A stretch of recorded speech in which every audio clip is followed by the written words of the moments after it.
Hello, my name is Peter Schäfer. I will be talking about consistent simplification of polyline tree bundles. This is joint work of the universities of Konstanz and Würzburg in Germany. Let's start with the definition. We have given a polyline that is a number of points in the plane connected by straight edge segments, and we want to simplify that polyline so that the simplified version is still close to the original. To measure the similarity to the original, we are given a distance threshold and a distance function, which could be the maximum Euclidean distance or the Frechet distance, which you probably have already heard of. Now there's a number of well-known algorithms for polyline simplification, but if we go to a setting of multiple polylines or bundles, we see that simplifying these lines independently creates some ugly effects. Like that is not what a user would expect. Or look at that example, if we apply all polylines independently, the result is not very pleasing and not as expected. So we want to increase the consistency of the simplification. That's why we propose a stricter definition of the problem for polyline bundles. For a bundle of polylines, the solution consists of a subset of points, and a point is retained in the solution for all lines or for no line at all, and that should ensure consistent simplification.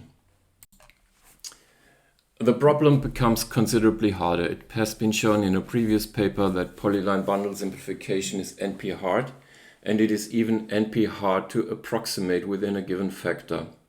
Now, our question in this paper, maybe the problem becomes easier on planar inputs, but unfortunately this is not the case. We have shown that polyline bundle simplification on planar inputs is also hard to approximate, so planarity does not make the problem easier to solve. I will not go into the details of the NP-hardness proofs. You can find them in our paper. We proved a reduction from the already known problem minimum independent dominating set, and for that purpose constructed a number of gadgets. So the problem is NP-hard, but on the good side, we found a bi-criteria approximation algorithm in polynomial time. Bi-criteria approximation means that the solution is within a approximation factor of O log L plus N, but we also have a trade-off in the distance threshold. So our solution is only in a threshold of 2 delta instead of delta in the original definition. So we have 2 trade-offs in our algorithm. As a distance function, we use the Frechet distance, and the algorithm is based on the star cover problem. Here's a result of our bi-criteria approximation algorithm. It was applied to a transit network of Freiburg in Germany. One interesting result is that the threshold trade-off that I was talking about is approached on real-world data. That is, the solution is actually 2 delta of the original threshold. So this is not a theoretical result, but it is relevant on real-world data actually. To summarize shortly, our problem of polyline bundle simplification is NP-hard. It is NP-hard to approximate even on planar data, and we have only an approximation algorithm. So we were looking at different angles to attack the problem. If we look at real-world trajectory data, say of cars or pedestrians, we might assume that every car takes a shortest path to its destination. So one idea could be that a bundle of trajectories may be decomposed in a number of shortest path trees. And that was our motivation to reframe the problem on tree-like bundle structures. A tree bundle is a bundle of polylines that all originate in a common root node. It turns out that the problem is much easier on such tree-like structures. There is a polynomial simplification algorithm, which we will now explore in detail. First, we define the shortcut graph, that is the set of all shortcut segments between two nodes that are close to the original polylines according to our given threshold of delta. Now, the basic observation of our algorithm is that we can break down the problem recursively. If we assume that we already have solved it for a subtree, we can compose the solution from those subtree solutions. We consider two ways to break down the problem. If there is a shortcut to a node, we can use that shortcut together with the solution of the subtree. Or if there are solutions for all children, we can combine these to a solution. So we track both alternatives and recursively build the solution from bottom up, which leads to a dynamic program. We've sketched here the pseudocode for our dynamic program. We describe by S the optimal solution of a subtree, and we introduce a help function H that helps us to track both recursive breakdown that I have been talking about. You can convince yourself that S is always defined at the end because there is always a solution using original tree edges. Here's a small example of our dynamic program. We are given a tree bundle which is designated by black tree edges. We have shortcut edges according to our distance threshold, and we assume that we have already solutions for all subtrees, and now we want to compute the solution for the root node in the lower right corner. Next, we assign our help function. If you remember our pseudocode, all unreachable nodes are marked with an invalid marker like infinity. That is most of our leaf nodes in that case. And for all nodes that are reachable by shortcuts, we use the subtree solution that we already have computed. We can combine all those help function values according to the pseudocode that we have shown earlier. And by doing so, we finally can compute the actual value for the root node. Now let's analyze the running time for our dynamic program. We need to traverse the tree in post order to compute all subtree solutions.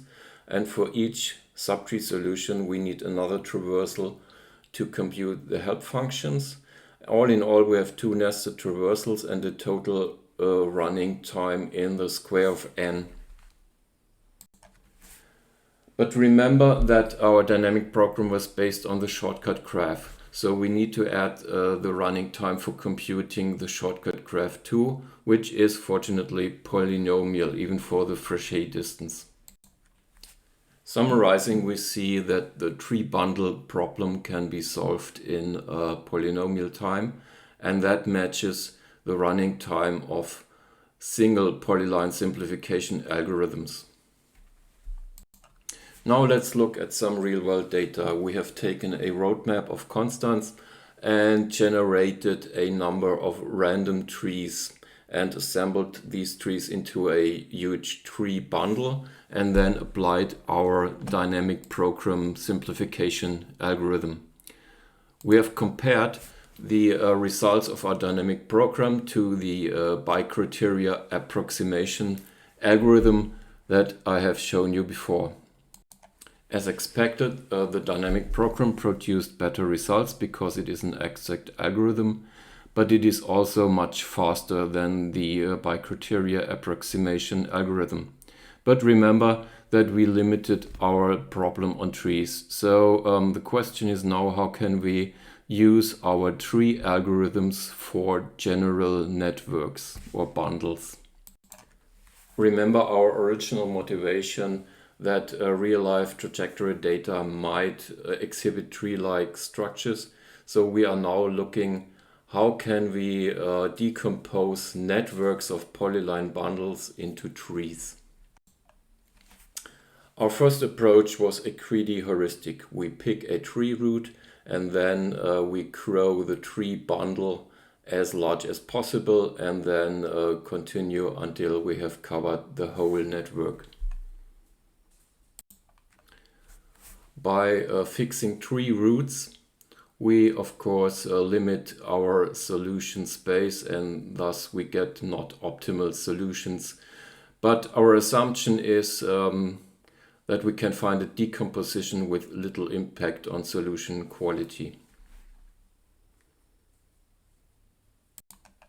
Here are some examples of such tree decompositions. Given a network of polyline bundles, we pick tree roots.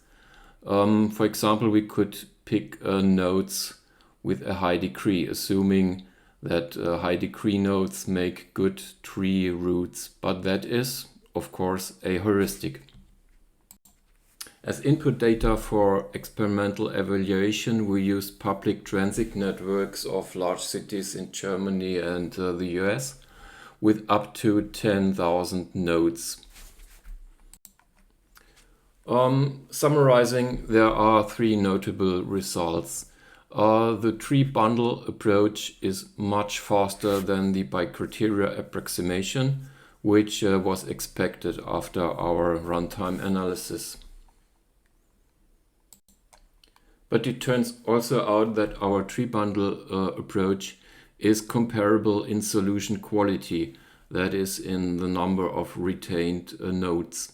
And it is sometimes even better than the by-criteria approximation. However, the comparison depends somewhat on the input data. For example, on large grid-like networks like Manhattan, the by-criteria approximation approach is still better. This concludes the experimental comparison of both algorithmic approaches. Where could we go from here? First, we are looking at the by-criteria approximation algorithm. Remember that it relaxes the distance threshold at 2 delta, and maybe we can find tighter thresholds. Next, is there a chance that this algorithm could be parameterized? Then we can look at the heuristics of the tree decomposition. There is some potential in improving these heuristics. And maybe we can find theoretical guarantees on the quality of the solution produced by that approach. Now this concludes my talk. Thank you very much for your attention.